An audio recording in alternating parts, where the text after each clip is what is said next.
So, in the past, when we bought a roll of film, a prime consideration was the ISO that we needed, suiting our requirements, and proceeded to buy a film for our photography, depending on for what use we were going to need that film.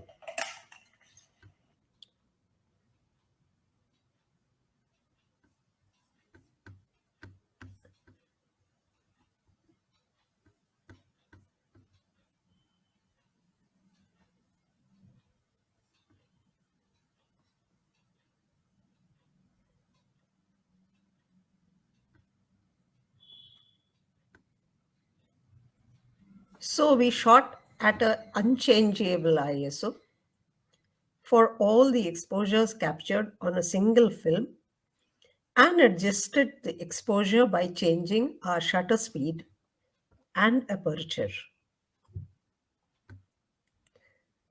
Nowadays, ISOs are so easy to change and play a much bigger role in our photography as we are able to change them with each attempt that we make to capture a photograph. ISO will allow us to shoot at a very high speed, which is very important while photographing sports or wildlife or even in daily life when we want to capture motion, like I caught here two females enjoying themselves at the airport. High ISO also allows us to photograph in the dark. So when we were in South Africa for the evening safari, we made full utilization of my advanced camera and the lens, zoom lens, to get this photograph. Would have missed capturing this member of the high five had it not been for the camera, which could photograph at a very high ISO. That is, this photograph was captured at ISO 20,000. So our guide, actually it was late evening and it was quite dark and nothing was visible. But our guide could locate this member of the high five, the rhino, and because we could not see it, she shone a torch. She could, of course, not uh, sh- make it shine on the animal because that is not allowed. So she shone it on the grass in front, and we could locate the animal behind. And it was only because of the high ISO, which my camera could provide with me with, that I could get this photograph. So this is how I utilized high ISO. For here, we needed a good shutter speed also because we were zooming to its full capacity. And so the shutter speed required was more than 1 by 600. So this was about 1 by 1200.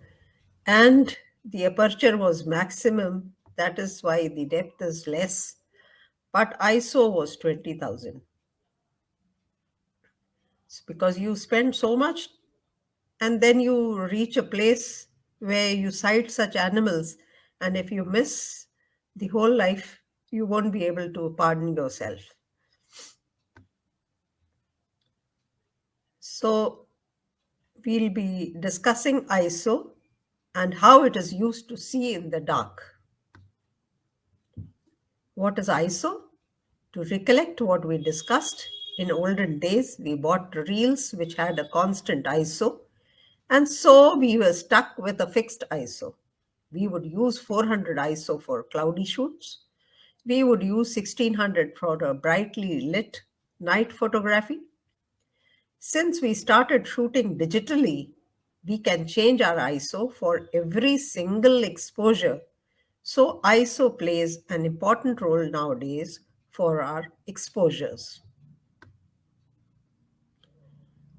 Let us now try to know where our ISO is indicated on our LCD or on our viewfinder. So, or on our LCD, we have already seen that this is representing the shutter speed, this is representing the aperture, and by the side of it, we can notice the ISO. In the viewfinder also, we can locate by the shutter speed, then the aperture, then the ISO. The ISO button is present on your camera. You press it and then rotate the dial to change the ISO available to it available for the exposure.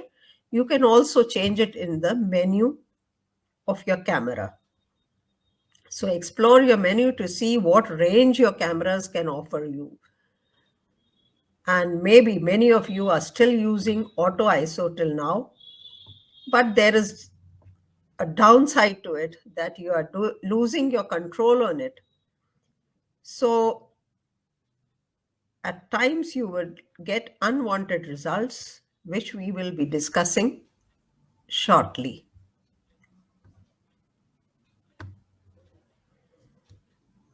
We are familiar with this triangle. We have talked a lot about this triangle, the exposure triangle. And we have talked about how aperture affects the depth, the shutter speed affects the amount of light that gets in, and if it affects the blur in addition to increasing or decreasing the amount of light entering the camera. Let us now discuss the third side of this triangle, that is ISO. ISO controls how sensitive to the light the camera's sensor is. Increasing the ISO means the camera sensor needs less light to get the correct exposure. And while considering which side of the exposure triangle needs to be changed, ISO should be the last to be changed. It should be at its lowest to begin with, that is 100, which is the optimal ISO. So we should keep in mind, especially while shooting in manual mode, that aperture and shutter speeds should be adjusted primarily to get the correct exposure, and ISO should be considered as a tertiary means and should be changed only if the former two are not allowing one to get the correct exposure. So it should be the last variant to be changed out of the three. The standard ISO numbers range from 100 to 6400. Lower ISO produces more noise when used in low light conditions or with very fast shutter speeds. Expanded ISO, some cameras have expanded ISO, as low as 50 to as high as 12,800 to 2,600, 25,600 to 51,200. 50 ISO is used for studio photography, and high is used to capture shots in low light conditions, which you don't want to miss and keep as a record. It is also used for surveillance. Some cameras go even higher than this value, and that is incredible. Now take 4 photographs clicked by you with the same camera like I have taken here, clicked at different ISOs. Here I have taken as 200, 800, 1600 and 3200. And these photographs are taken by a basic camera.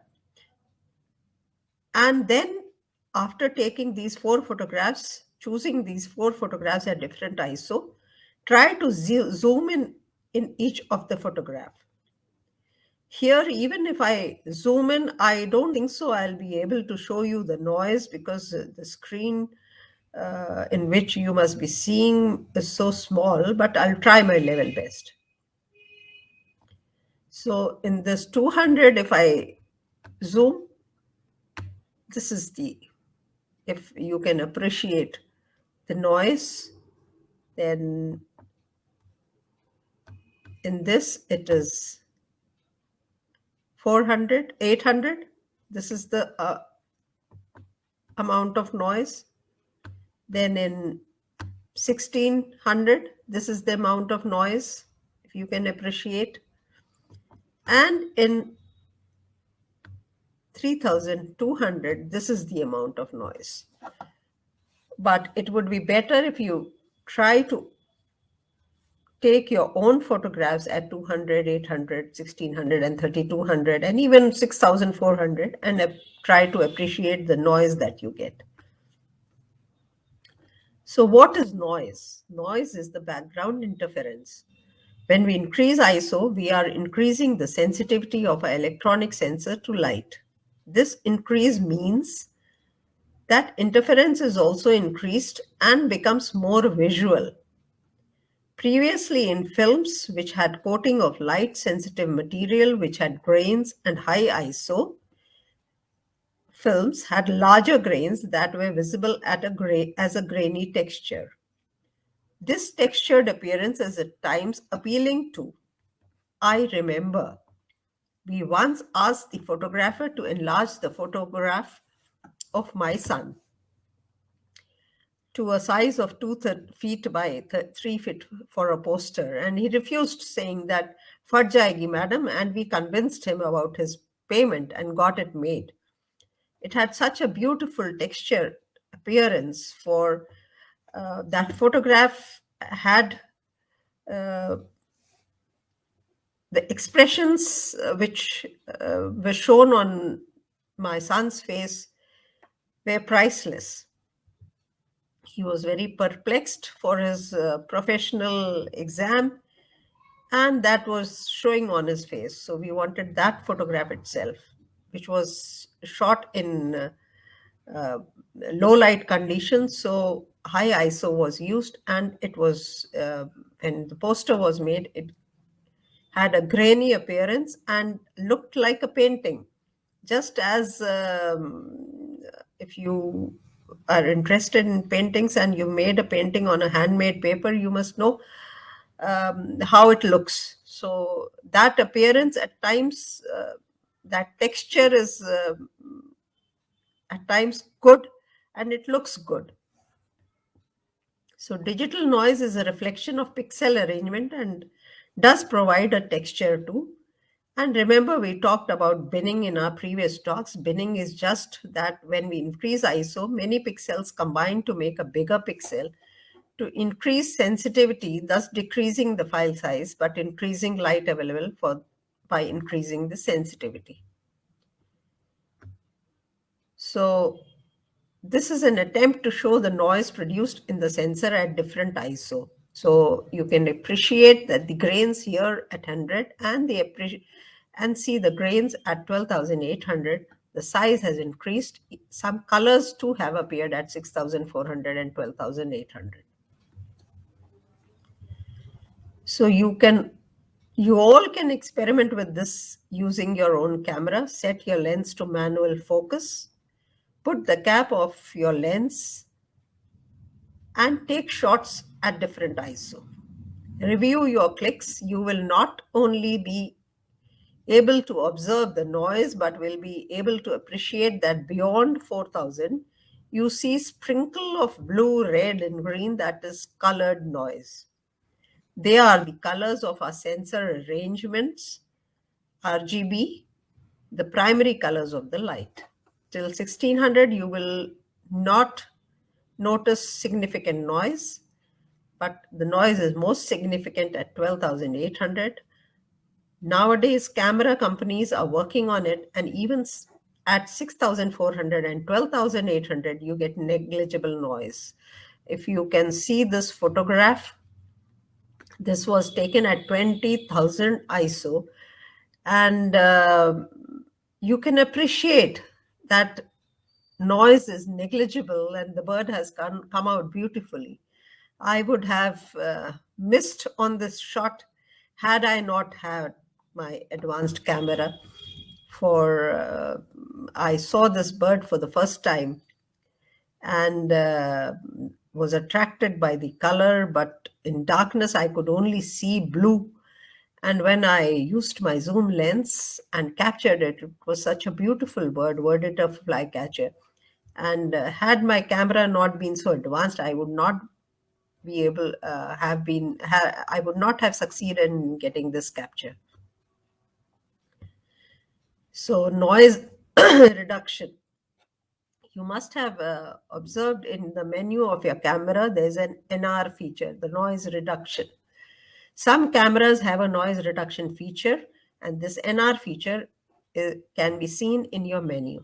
This feature works only for JPEG files, does not work for RAW files. It works only for JPEG files and is very effective in reducing noise, but produces a smoothing effect, which is at times not needed.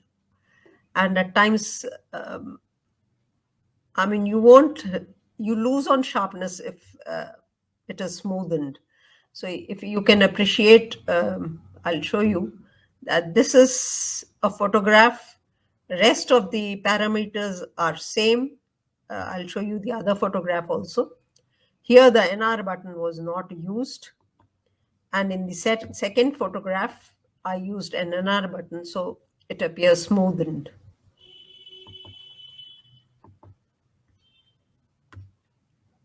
So there's a lot of debate around what does ISO mean. Just as BOK. ISO is an organization, and ISO comes from the Greek word isos, meaning to equal.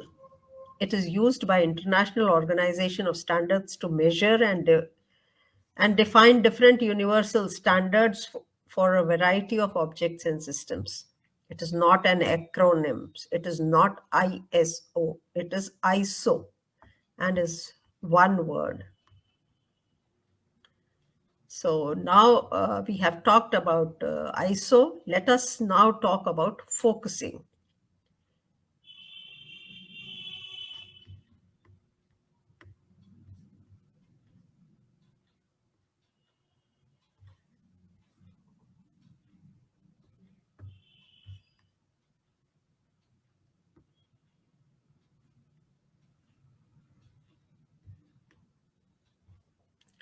In the previous lessons, we talked on focusing.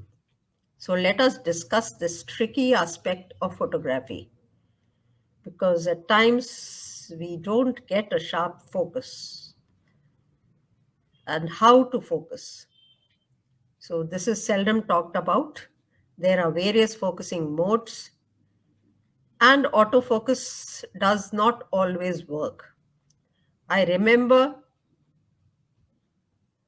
when I bought my camera for the first time and manual accidentally got pressed, I had to take my camera once to the manufacturer of Nikon, to the service center in Delhi, because we did not have it in Muradabad, just to get that manual button to auto, because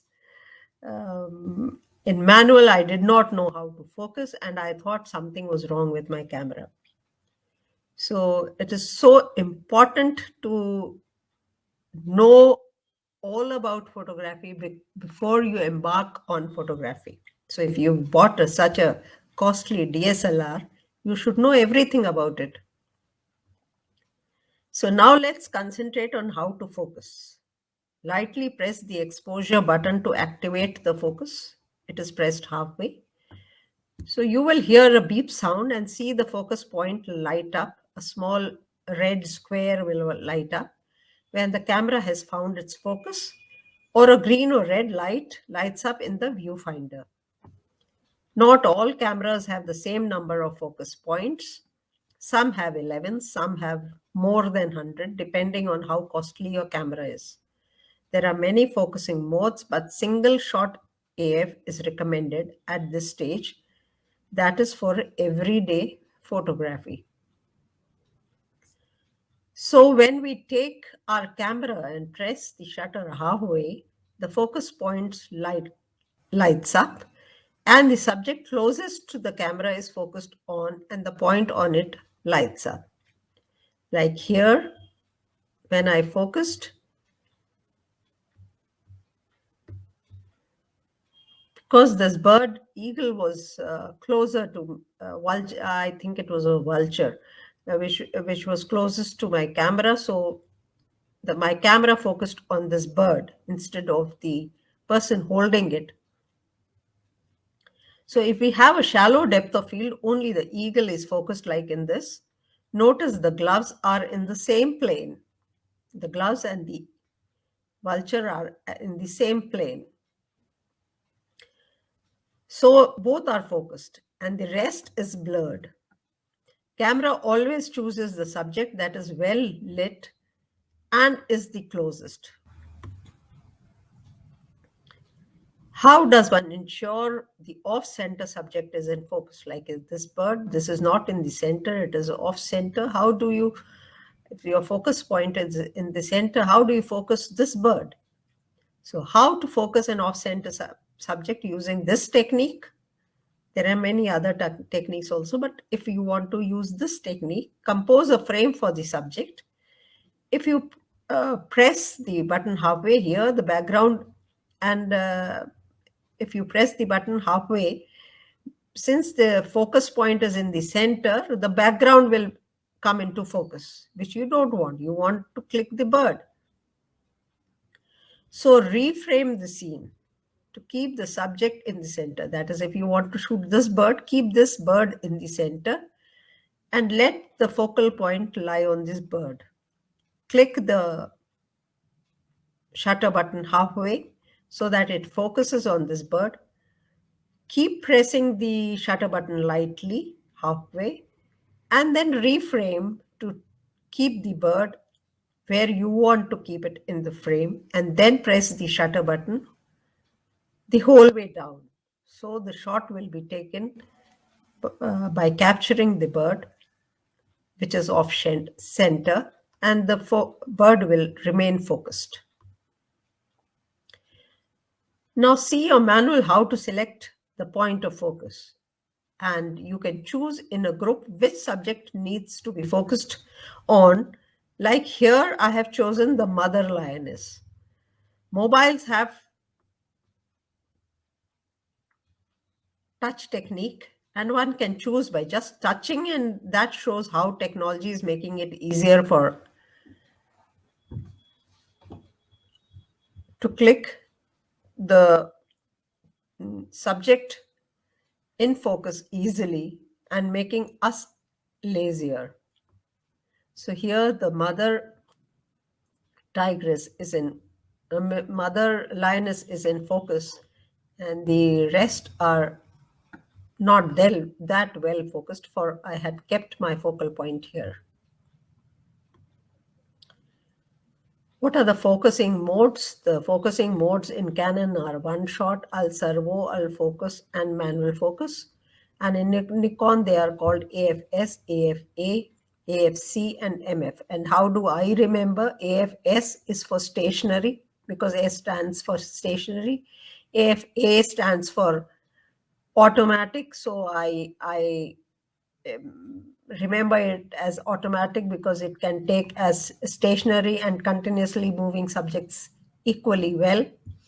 So it can take both. So it changes automatically to whatever shot it is taken. If it is stationary, it will take stationary. If it is continuous in motion, it will change to C. And AFC, I remember as continuous motion. And manual focus, we all know. So one shot or single focus. What is that? AFS. We are going to be using it on a daily basis for still objects or subjects, for portraits, and for landscapes that are stationary, that are not moving. In this landscape, nothing is moving. Here, I'm taking a portrait of my friend, portrait photograph, and she's standing still for that shot. Here, my subject was still, she was sitting on the balancing herself on two branches. So, this still subject I have used AFS.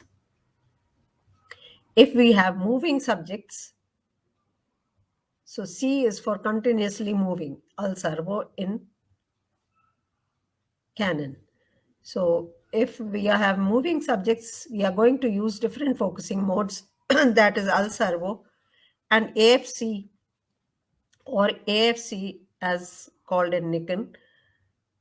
Do use panning with this because the subjects are in motion, and it is used for sports or wildlife photography or for photographing children running around. So I used it for a flying bird because it was in motion. I used it for a person cycling, that is sports, and here the children were skating. So I used AFC mode, and if you use panning, you get clearer shots. The subjects remain in focus. So this is Al focus or AFA. I call it automatic because it can change automatically. So focusing mode for subjects that are still but might move at any moment, like birds, also exists, which is called Al focus or AFA.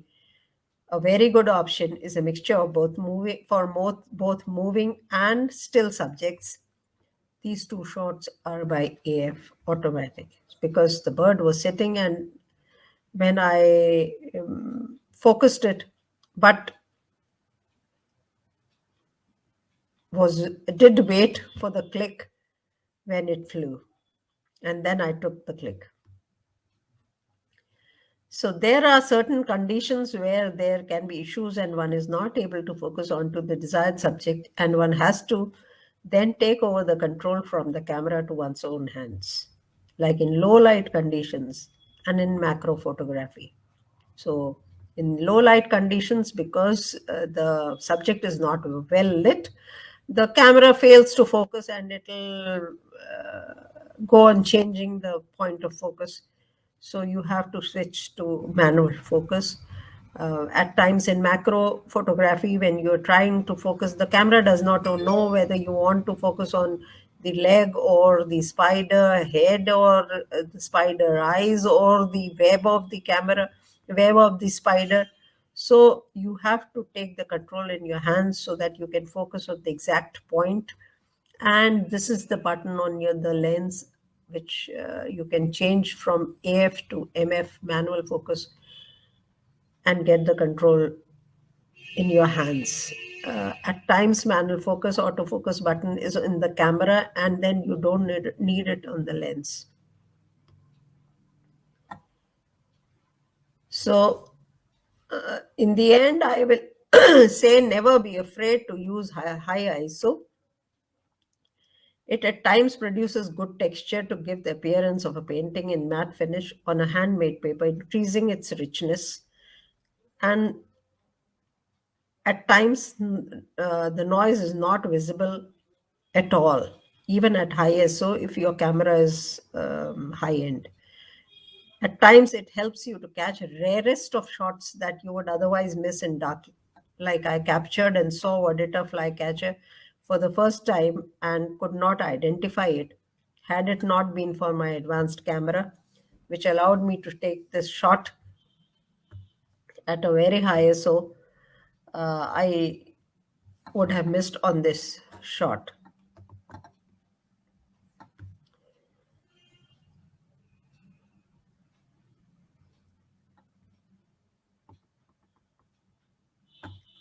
And I would have missed on this shot too, as I told you previously, and would have got photographs of only four of the big fives had I not got this shot, which was it was actually dark and nothing could be seen. Only when the guide showed us um, by pointing the torch could we locate this animal. So, by going through this session, I hope I have succeeded in helping you. And in future, you'll be able to take shots that you always have wanted to in pitch dark too, without flash, because in jungles you're not allowed to use flash. So I have helped you improve your creativity in photography, the subject of your choice, and helped you to make a decision what equipment you need in future, so that you don't miss on shots that are so important to you. Next session, we'll be talking on good exposure and light meter.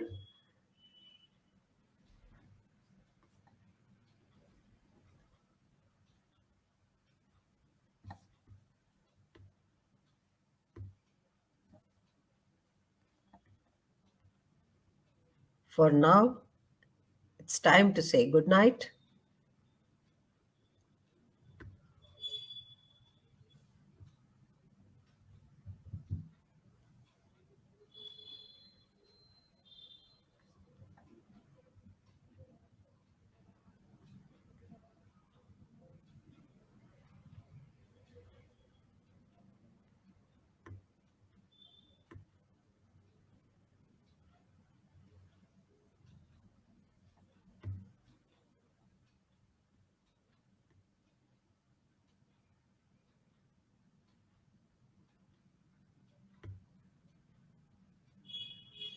Good night.